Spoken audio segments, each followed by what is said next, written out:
তেওঁ নিজে মৰিলে মোৰ ল'ৰা ছোৱালীকেইটা মোৰ বংশ পৰিয়াল চব চেচ হৈ গ'ল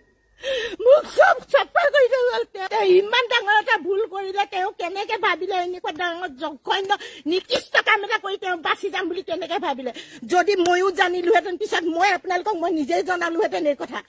তেওঁ যদিও বাচি যাম বুলি ভাবিছিলে মই জনা হলে মই পিছত নিজে মই জনালোহেঁতেন এই কথা মই নিবিচাৰো সেইটো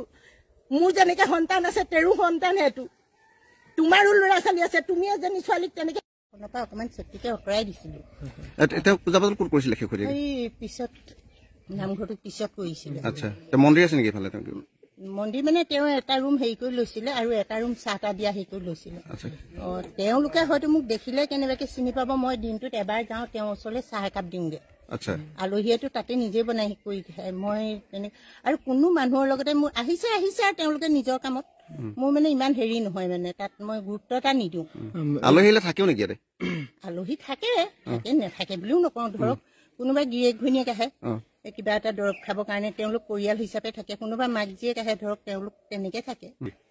জৰা ফুকা তেনেকুৱা নকৰে মই বিশেষ ইমান নাজানো তেওঁ চাই মিলে কিবা আয়ুৰ্বেদিক দৰৱ চব খুৱাই বুলিহে মই জানো এই চেপ্টাৰটোৰ লগত মোৰ একেবাৰে হেৰি নাই এই ঘৰটো মোৰ ছোৱালীজনীলে বনাইছিলে মোৰ ছোৱালীজনী আপোনাৰ বিবাহিত তাই বিয়া হৈছিলে মিছাটো নকওঁ চুঙা জানলে তাই ছোৱালী এজনী আছে 1.5 বছৰ বয়সতে তেওঁলোকৰ বিবাহ বিচ্ছেদ হ'ল তেওঁ মোৰ লগত আহি আছিলেহি ময়ো চিন্তা কৰিলো যে ছোৱালীজনী মই মৰাৰ পিছতো ককাই ভাই নোখোৱাব নাৰাখিব সেইটো কাৰণে মই এই ঘৰটো হেৰি কৰিছিলো তাই এতিয়া বৰ্তমান তাই বিয়া হৈ গৈছে আপোনাৰ যোৰহাট মালৌঘাটলৈ বিয়া হৈ গৈছে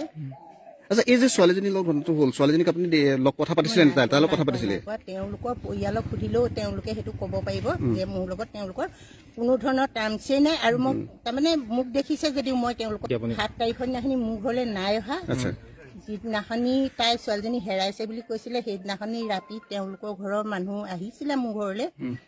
কৈছিলে 2টামান বজাৰ পৰা মোৰ ছোৱালীজনী নাই এনেকে তেনেকে আপোনাৰ ওচৰত অকণমান চোৱাবলৈ আহিছো মোৰ ভতিজাটোৰ কেঁচুৱা জন্ম হৈছে মোৰ ডাঙৰ ল'ৰাটো ভতিজাটোৰ লগত আছেগে মই ক'লো যে আমাৰ এনেকে চোৱা লাগিছে আমাৰতো বামুণীয়া মানুহৰ চোৱাটো জানেই আপোনালোকে চোৱা লাগিছে গতিকে আমাৰ চোৱা চিতা নকৰে আপোনালোকে বগীয়া ক্ষেত্ৰত 2জন মানুহ আছে এজন পেঞ্চন বুলি কয় আৰু এজন গুণিত মাষ্টৰ তেওঁলোকে ভাল চোৱা চিতা কৰে আপোনালোকে তেওঁলোকৰ ওচৰত গৈ এবাৰ দেখুৱাই লওক মই তেনেকেও কৈছো দেই তেওঁলোকে কৈছে থানাত আমি জনাই আহিছো মই ভাল কাম কৰিছে এজনী গাভৰু ছোৱালী ঘৰৰ পৰা নাইকিয়া হৈছে থানাত জনাবই লাগিব তেতিয়াও তেওঁলোকে কোৱা নাই যে আমাৰ ঘৰলৈ আহিছো বুলি কৈছে বুলি তেতিয়া তেওঁলোকে মোৰ আগত উল্লেখ নাই কৰা মই কি কৰো দুখী সদায় দুখীয়ে লাগিলে মোৰ স্বামীয়ে হওক লাগিলে মোৰ হেৰিয়ে হওক এজনী ছোৱালীক উঠি অহা ছোৱালীক মাৰি পেলালে এজনী এগৰাকী মাকৰ ছোৱালী মোৰো ছোৱালী আছে মোৰ তেওঁ যিটো সেই পৰিৱেশ হৈছে মোৰ ছোৱালীজনীৰ ক্ষেত্ৰতো মোৰ সেই একেটাই পৰিৱেশ হ'ব গতিকে ৰাইজে প্ৰশাসনে যি সিদ্ধান্ত লয় মই তাতে এৰি দিছো মোৰ কোনো আপত্তি নাই দেউতাকৰ লগত ল'ৰা দুজনৰ কিবা ইনভলভমেণ্ট আছে মই বিচাৰিছো মোৰ ল'ৰা দুজন যিটো হেৰিয়ত নিছে মোৰ ডাঙৰটো ল'ৰা তেতিয়া মেডিকেলত আপোনালোকে যোৰহাট মেডিকেলত ফটো হেৰি চাবলৈ ক'লে চাব পাৰে আৰু মোৰ সৰুটো ল'ৰা এইখিনিত চবেই জানে একেবাৰে ভোলা ভালা সি অকল ওপৰতে থাকে ছোৱালী স্কুললৈ নিয়ে আৰু ঘৰলৈ আহে সেইটো চবেই জানে কিন্তু ল'ৰা দুটাক একেবাৰে বিনা দুখত হেৰি কৰিছে ল'ৰা দুটাক বিনা দুখত হেৰি নিছে মই সেইটোৱে কৈছো অথনি মই ছাৰকো কৈছো যদি মোৰ ল'ৰা দুটাক বিনা দুখত এনেকে হেৰি কৰি থবলৈ হয় মোৰ নাতি 3টা আছে এটা ভাগৰ এটা ভাগৰ 2টা সৰুটো ভাগৰ এবছৰীয়া এটা কেঁচুৱা আছে মই বোৱাৰী নাতি তাক সঞ্জাই দিম জেলত আৰু মই মোৰ নিজে সিদ্ধান্ত মই নিজে যি কৰি দিম আপোনাৰ কথাটো হ'ল কি যে আপোনাৰ স্বামীয়ে যি ভুল কৰিলে তাৰ শাস্তি পাওক কিন্তু আপোনাৰ ল'ৰা দুটা আপোনাক খালি আপুনি মুকলি কৰিব লাগে সেই কথাটো আপুনি কওক মোক সেইটোৱে লাগে মোৰ ল'ৰা দুটা মুকলি কৰি দিয়ক মোৰ ল'ৰা দুটা একেবাৰে নিদোষী একো নাজানে কাৰণ মই পত্নী হৈ একো নাজানিলো মোৰ ল'ৰাই ক'ত জানিব আৰু কোন হেৰিয়ত আছে যে নিজৰ ল'ৰাই বাপেকক এইটো সংক্ৰান্তত সহায় কৰিব নেকি কোনজনী মাইকীয়ে লোকৰ ছোৱালীৰ লগত নিজৰ মতাটোক হেৰি কৰা সহ্য কৰিব পাৰিব কওকচোন মই এইটো কৈছো মই তেওঁক যেতিয়া জেললৈ নিছে তেতিয়া তেওঁ যেতিয়া মই কথাবোৰ শুনিছো মই তেতিয়া কৈছো যে যদি প্ৰকৃত তেনেকুৱাই আছিলে তুমি 2 মাহে মাহত একো গম নাপালা নেকি মই মানুহজনক কোৱা নাই মই ইয়াতহে মই নিজে কৈছো মই মানুহজনক ক'বলৈ মই সেইখিনি কথা নাজানিলোৱে যদি পাইছিলা তেতিয়া মোক নকলা কিয় যদি পোৱা হলে মই কিজানি মই কিবা এটা কৰিলোহেঁতেন তুমি কিয় লৈ ঘূৰি ফুৰিলা তাৰ গাৰ্জেন নাই নেকি লৈ ফুৰিবলৈ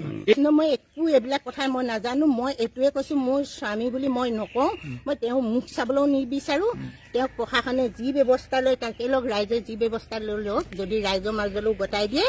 ৰাইজে মনৰ হেঁপাহেৰে তেওঁক যি কৰে কৰক মোৰ একো তাত ক'বলগীয়া নাই খালি মোৰ ল'ৰা দুটাক উদ্ধাৰ কৰি দিয়ক আপোনালোকে। ল'ৰা দুটা একেবাৰে নিৰ্দোষী, ভুলৰ কাৰণে পাইছে মোৰ ল'ৰাকেইটা। সেইখিনি শাস্তি কি কৰিছিলে সিহঁতি? কাৰ ঘৰত চুৰ কৰিছিলে, কাৰ ঘৰত ডকাইত কৰিছিলে, কাৰ ঘৰত ছোৱালী জোকাইছিলে? এতিয়া দেউতাকৰ লগত সিহঁতৰ সম্পৰ্কটো কেনেকুৱা? দেউতাকৰ লগত কথা বতৰা পাতে নাপাতে? তাতে মিছাটো কেলে কম, দেউতাকে বহুত মৰমো কৰে, দেউতাককো সিহঁতি বহুত ভাল পায়। আপোনালোকে বিশ্বাস নকৰিব,